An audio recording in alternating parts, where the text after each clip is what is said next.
Good morning.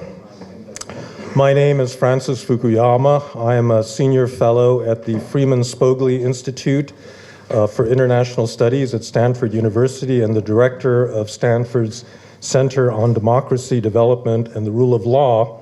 And I would like to welcome everybody to the program of the Leadership Academy for Development. Leadership Academy for Development is a case-based training program that we are going to be engaged in over the next 5 days here in Tbilisi. It is designed to help public officials in developing and transitional countries to master the process of policy reform for the sake of the development of the private sector. Without a healthy and vigorous private sector, there's no economic growth. And without economic growth, there really isn't development. And so how the public and the private sectors work together is really critical for the success of development as a whole.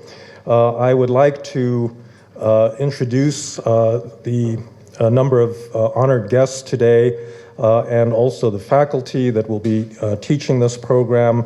Let me begin with the faculty. So going from left to right, we have Professor Alan Traeger from the Johns Hopkins School of Advanced International Studies. We have Mr. David Kramer, who is with the McCain Institute. We have Professor Georgi Kadagidze, who is currently as you know, the head of the Georgian Central Bank, but also a professor at Ilia State University. We have Catherine Stoner, who's also, like me, a senior fellow at the Center for Democracy, Development, and the Rule of Law. And finally, the rector of the university, Professor Giga Zedania. So I am going to spend more time explaining exactly how the week will unfold, but I would first like to ask a couple of our guests, beginning with the Honorable Ian Kelly, the U.S. Ambassador to Georgia, to say a few words of introduction. So, Ambassador Kelly, please. Thank you very much. Thank you very much, Dr. Fukuyama, and I'm very pleased to welcome you all here to this Leadership Academy on behalf of the United States government. Of course, this course will help prepare Georgia's leaders to design sound policies and strategic planning that bolster private sector growth and will help generate broad economic, political, and social development. As leaders in government, the private sector, and civil society, you are at the forefront of advocating for reforms that are necessary to ensure that your countries will benefit from Euro-Atlantic integration. And of course, that's our real interest in supporting this academy to prepare you for that eventuality. From rooting out corruption to creating jobs to ensuring that schools adequately prepare young people for the 21st century, leadership, of course, is critical. But leadership from government or private sector alone, or even from the most active of civil society groups, is not sufficient to realize the changes that we all want to see. Much as a stool has 3 legs, successful reform requires a diverse cross-section of leaders from the government, business, and civil society to work together to identify challenges, to chart a strategic course for the future, and to carry out a sound plan. So the United States is pleased to partner with Georgia as you work to achieve Euro-Atlantic integration and bolster economic growth. We have a couple of programs that we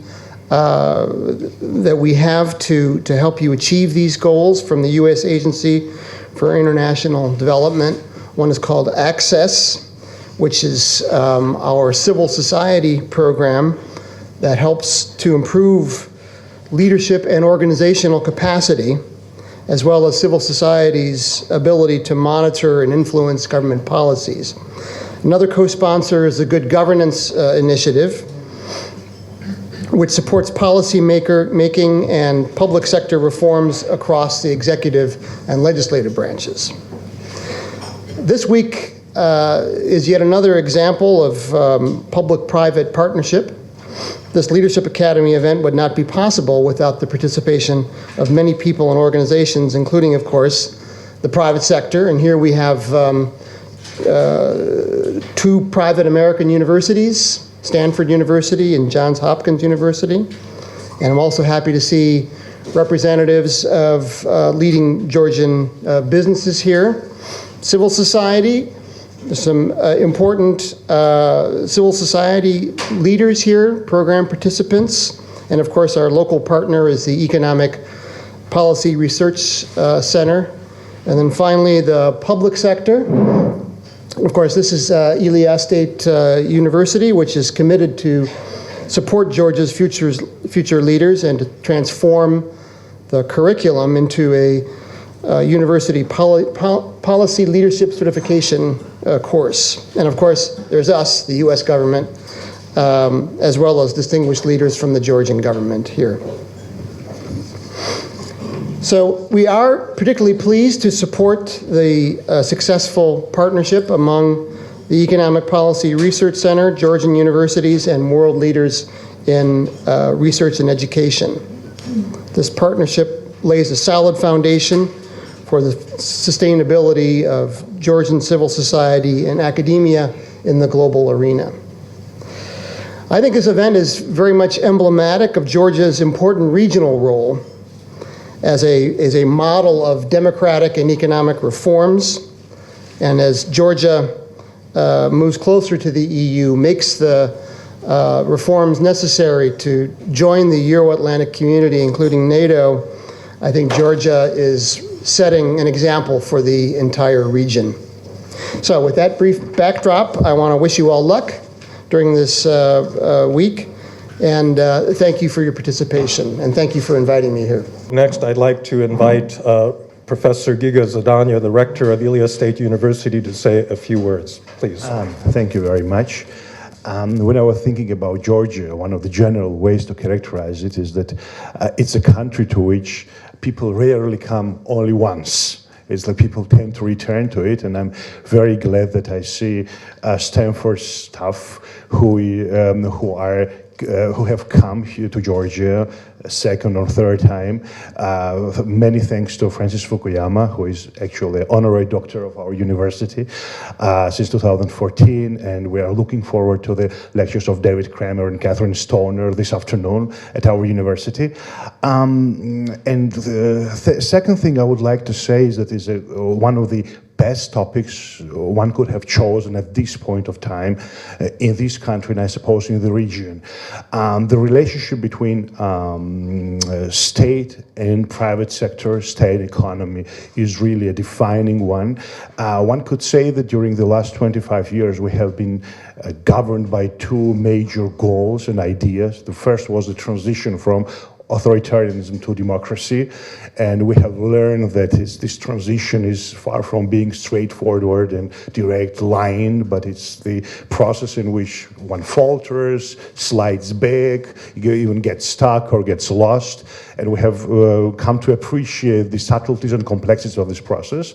But the second one, the transition from planned economy to market economy, seemed to be a simpler thing, and then it was obvious there were two symbols: God's plan at the beginning and at the end the invisible hand, so to say. And now we are seeing that we have just perhaps missed very important parts of the knowledge and debates concerning this changed economy. For example, if there is a discussion about developmental state in this country and in this region, it's always connected with, let's say, Southeast Asia, and then there is a talk about whether you can replicate this culturally and civilizationally different experience and model or not. And not very many people actually follow this model back to its sources and see that it's a very traditional 19th century Prussian continental model of development, of state-driven development. And I'm not saying this is a good model and there is a bad model, or even I'm not saying that it's a bad description or good description of realities. I'm saying that this is an important part of our knowledge about economy and politics. Decision makers, top managers or top public servants should be aware of, and perhaps this will be the step in the direction of having a national conversation about what kind of economy we want and what the role of the state in this economy should be. With this hope in mind, I would like to wish you a successful week, and thank you for all the organizers and the participants for your commitment to it. Thank you.